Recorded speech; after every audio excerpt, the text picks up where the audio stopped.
A legacy station, and it is going to be fixed. And that's my mumsy.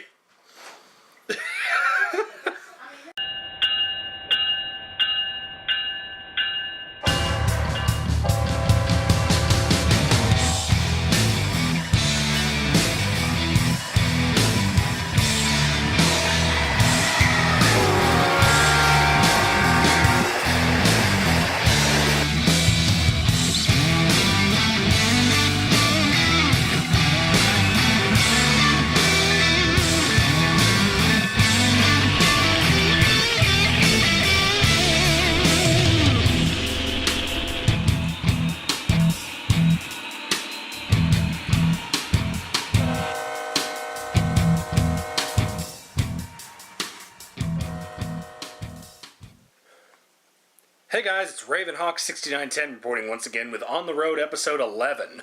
So this is the first On the Road episode of 2018, so yay for that.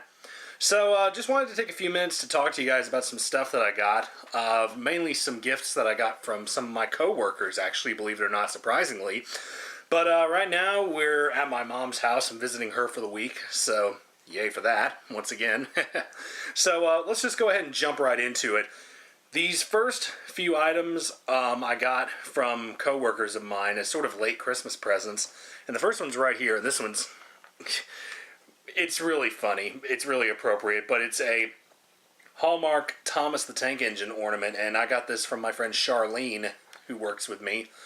She saw this hanging over somewhere, I guess, either at Walmart or Walgreens or something like that. And she thought about me and was kind enough to buy it for me. So she also got me a little tin of cookies while she was at it too, so thank you very much, Charlene, for that. So it's funny because I actually saw this in a store and had thought about getting it, but I passed up on it originally, and I'm glad I did because she got me the exact same ornament. So now I've got something Thomas related to hang up on the tree next year. So thanks, Charlene, for that. So that was awesome. Now the next two items came from my friends Nick and Jamie Miller, and they are right here. They found these in, I guess, an antique store or a thrift store somewhere. They were in Nashville, and they found both of these. These are Norfolk & Western belt buckles. One is for a lineman or maintenance of way, and the other one is actually an Employee Appreciation Award, which features 3 steam engines, an N&W one, a nickel plate one, and a Wabash one. And then written on it says, "There's no stopping us, a great history, and a greater future, N&W."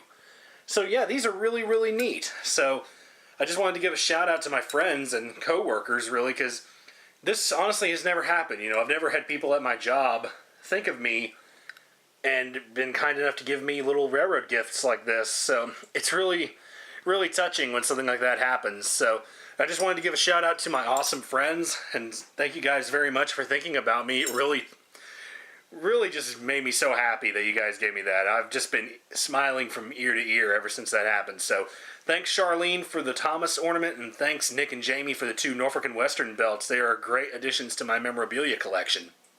Now, speaking of memorabilia, I found this on eBay the other day for $5, and I snapped it up instantly when I saw it. This is a I Rode Behind pin. Now, back in the day, especially during the days of the Southern Railway program, they made these special pins that they sold in the commissary cars on the trains to show what engine you rode behind, and, you know, more or less just a little souvenir and bragging rights saying that you rode behind that certain engine. So this one is for Canadian Pacific 2839. Which is actually a Royal Hudson that was used in the Southern Railway program from like the late 70s up until around 1980. And today you can actually find the 2839 on display at the Nethercock Car Museum in California. So one of these days I may go out there and take this with me so that way I can get a picture with the real 2839 with this pin. So that was really, really neat. And it's sort of a end of the chapter story in a way that's sort of evolved with the 2839 for me, because MTH was going to make the 2839 in 2016, I believe, is when it was going to come out. They had it cataloged in the 2015 catalog. Unfortunately, they canceled it for reasons unknown to me. So, and it wasn't just the 2839. They had a whole bunch of other Royal Hudsons they were going to make also, but for one reason or another, they decided to cancel them. So, you know, that stinks, but, you know, it is what it is. But I have this really cool pin, so it doesn't really make up for the model, but it's still really, really neat. And I rode behind pins are sort of a side thing for me in terms of my memorabilia collection. They normally go for a lot higher price depending on the engine. So to find the 2839 one for $5 and free shipping, shut up and take my money.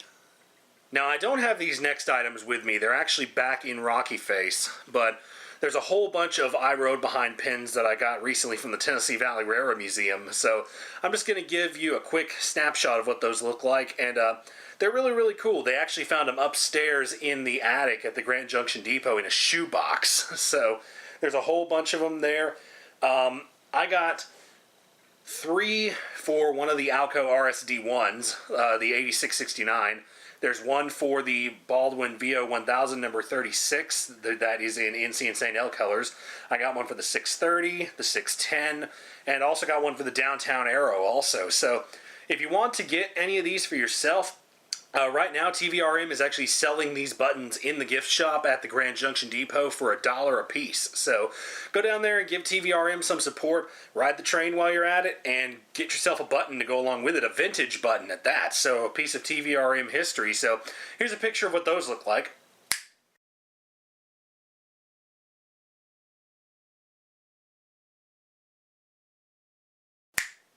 And we're moving on.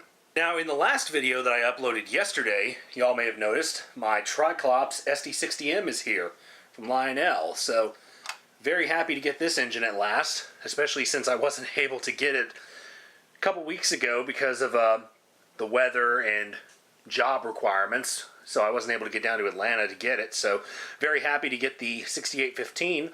And as you saw in that video, it's a great running little engine. So I will definitely be doing a review video on this very, very soon, so keep an eye out for that. Now, some of you may not have noticed this, but in the very last photo that was in the video of this was a picture of this next to my NS MTH SD90 Mac H2, the 7206. Now, the 7206, as some of you guys may remember, if you guys have been following me for a long time, you'll remember, back when I first started doing O-scale, I got the 7206 used at Trainmaster Models when I was actually still working down there. And at the time, the 7206 was a bit of a problem child. It would spark from the trucks, the inside of the trucks, that is, not like the wheels or anything like that. And it was just it was weird. Whenever you put it on a transformer, say if you ran it on a brick style transformer with the DCS system, it would instantly short out the transformer. But it still ran for a little bit in conventional mode, so after I got it, I ran it for a few months and then it just stopped working altogether. So I put it in storage and then brought it out just to more or less look at it every once in a while. But other than that, I couldn't really operate it. So I finally got around to taking it down to Legacy Station when I picked the Triclops up. So hopefully Barry will be able to fix it and get it running again. I really hope so, because that was my first Protosound 2 equipped locomotive that I ever got. So it's kind of special to me. Not to mention it's such an oddball. So I will keep you guys posted on that. Be on the lookout for the review of this thing.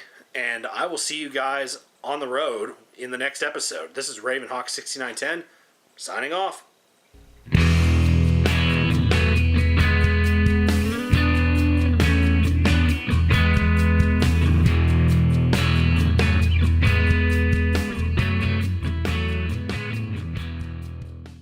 Hey guys, it's ravenhawk6910 reporting once again. So it is, I don't know what it is.